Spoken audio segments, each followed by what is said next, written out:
ತಾಳಿಕೋಟಿ ಪಟ್ಟಣದ ರಾಜವಾಡಿಯಲ್ಲಿ ವೀರರಾಣಿ ಕಿತ್ತೂರು ಚೆನ್ನಮ್ಮನವರ ಪುತ್ಥಳಿ ನಿರ್ಮಾಣ ಸೇವಾ ಸಮಿತಿಯ ವತಿಯಿಂದ ಆಯೋಜಿಸಲಾಗಿರುವ ಚೆನ್ನಮ್ಮನವರ ದ್ವಿತೀಯ ವರ್ಷದ ಜಾತ್ರಾ ಮಹೋತ್ಸವದ ಅಂಗವಾಗಿ ಅವರ ಜೀವನ ಚರಿತ್ರೆಯ ಪ್ರವಚನ ಕಾರ್ಯಕ್ರಮಕ್ಕೆ ಗುರುವಾರ ಅದ್ದೂರಿಯಾಗಿ ಚಾಲನೆ ನೀಡಲಾಯಿತು. ಜೂನ್ 12ರಿಂದ 22ರವರೆಗೆ 10 ದಿನಗಳ ಕಾಲ ನಡೆಯಲಿರುವ ಈ ಪ್ರವಚನ ಕಾರ್ಯಕ್ರಮವನ್ನು ನಾಡಿನ ಖ್ಯಾತ ಪ್ರವಚನಕಾರರು ಹಾಗೂ ಹಿಕ್ಕನಗುತ್ತಿ ಲಿಂಗಾಯತ ಮಠದ ಪರಮಪೂಜ್ಯ ಶ್ರೀ ಪ್ರಭುಲಿಂಗ ಶರಣರು ಉದ್ಘಾಟಿಸಿದರು. ಚಂದಮಾಜಿಯವರ ಜೀವನ ಗ್ರಂಥ ಹಾಗೂ ಭಾವಚಿತ್ರಕ್ಕೆ ಪೂಜೆ ಸಲ್ಲಿಸಿ ದೀಪ ಬೆಳಗಿಸುವ ಮೂಲಕ ಅವರು ಕಾರ್ಯಕ್ರಮಕ್ಕೆ ಚಾಲನೆ ನೀಡಿದರು. ಈ ಸಂದರ್ಭದಲ್ಲಿ ಆಶೀರ್ವಚನ ನೀಡಿದ ಶ್ರೀ ಪ್ರಭುಲಿಂಗ ಶರಣರು, ಈ ಜಗತ್ತಿಗೆ ಬಂದ ಮಹಾಪುರುಷರು, ದಾರ್ಶನಿಕರು, ಸಂತರು, ಶರಣರು ಹಾಗೂ ವೀರ ಮಹಿಳೆಯರ ಜೀವನ ಚರಿತ್ರೆಯನ್ನು ಅರಿತುಕೊಳ್ಳುವ ಮೂಲಕ ನಮ್ಮ ಜೀವನವನ್ನು ಸಾರ್ಥಕಪಡಿಸಿಕೊಳ್ಳಬೇಕು.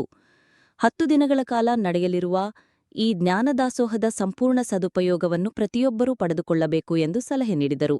ಪ್ರವಚನ ಉದ್ಘಾಟನಾ ಸಮಾರಂಭದಲ್ಲಿ ಶ್ರೀ ಕಿತ್ತೂರು ಚೆನ್ನಮ್ಮ ಪುತ್ಥಳಿ ನಿರ್ಮಾಣ ಸಮಿತಿಯ ಗೌರವಾಧ್ಯಕ್ಷರಾದ ಚಂದ್ರಶೇಖರ್ ಪಾಟೀಲ್, ಅಧ್ಯಕ್ಷೆ ಶ್ರೀಮತಿ ನೀಲಮ್ಮ ಪಾಟೀಲ್, ಉಪಾಧ್ಯಕ್ಷ ಕಲ್ಲಪ್ಪ ಪಾಟೀಲ್, ಪ್ರಧಾನ ಕಾರ್ಯದರ್ಶಿ ಮಲ್ಲನಗೌಡ ಕೋಟಿ, ಕಾರ್ಯದರ್ಶಿ ಭೀಮನಗೌಡ ಪಾಟೀಲ್ ಸೇರಿದಂತೆ ಸಮಿತಿಯ ಇತರ ಪದಾಧಿಕಾರಿಗಳು, ಸಮಾಜದ ಗಣ್ಯರು, ಹಿರಿಯರು ಹಾಗೂ ಅಪಾರ ಸಂಖ್ಯೆಯ ಮಹಿಳೆಯರು ಉಪಸ್ಥಿತರಿದ್ದರು.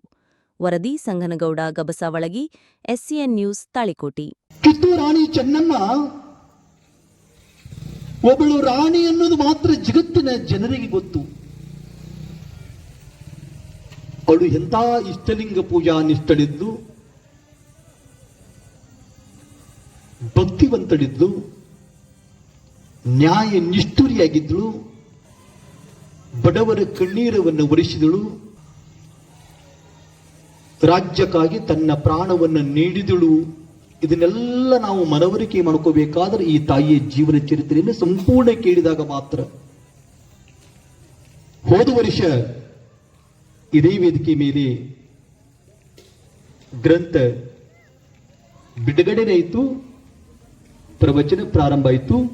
ಈ ವರ್ಷ ಗ್ರಂಥ ಪ್ರಿಂಟ್ ಆಯಿತು. ಮತ್ತೆ